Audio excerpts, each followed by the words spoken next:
In New Zealand now, where Auckland residents are waiting to see if coronavirus restrictions will be extended after 13 new cases of the virus were recorded in the community yesterday.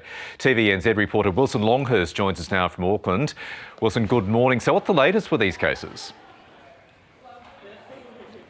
Good morning, Michael. Well, there are now 17 confirmed cases of community transmission in New Zealand, all of them in Auckland. What we know now is this is now being classified as a cluster. And what we know about clusters of cases is that they will continue to grow. There will be more cases, and in fact, some close contacts of those already confirmed cases are now already showing symptoms. In her update yesterday, Prime Minister Jacinda Ardern said this is likely to get worse before it gets better. There are now cases across Auckland City from north to south in preschools, schools, businesses, as attention focuses on where these original 4 cases that sparked these new restrictions came from.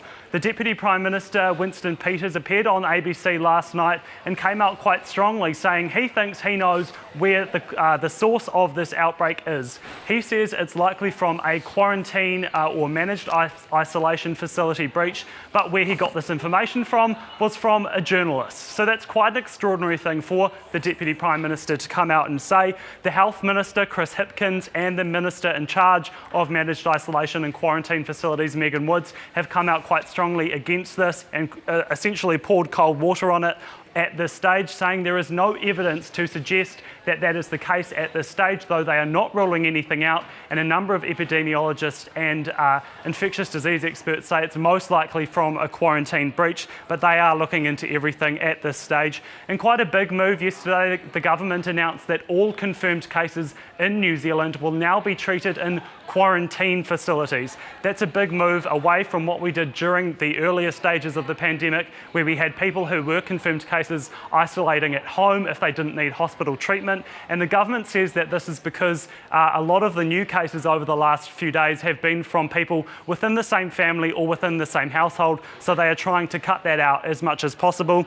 But a lot of members of the public across Auckland City this morning have been queuing up for a long time to try and get tests this morning, some even lining up before those 15 or 16 facilities now are even opened. And we're seeing that in other cities across the country as well, as people try and find out if they have the virus and how far it has spread. And Wilson, given all of this, what are the chances the restrictions will be extended today?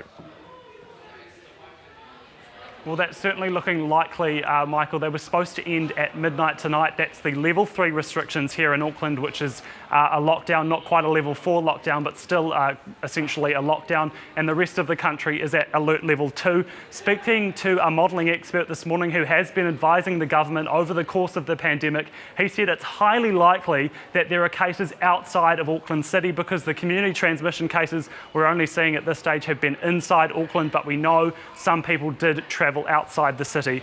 The Health Minister has hinted a full-blown lockdown is not on the cards at this stage, but today there are 2 things to look out for.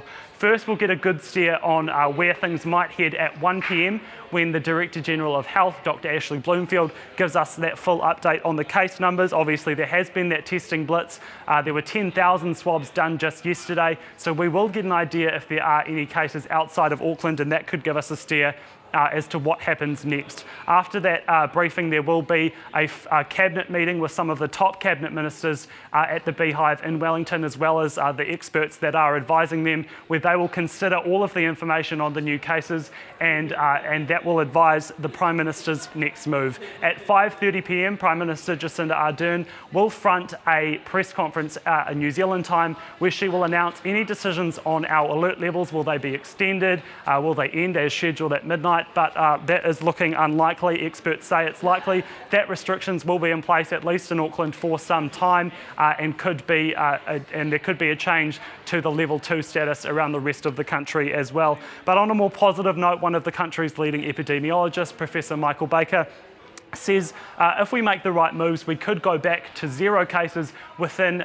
months, or even possibly weeks, if we make the right move, Michael. But it is just a waiting game to see what happens next. It is a waiting game, an anxious waiting game indeed. Wilson Longhurst, thank you. And that media conference by Jacinda Ardern will happen at 3:30 Australian Eastern Standard Time today.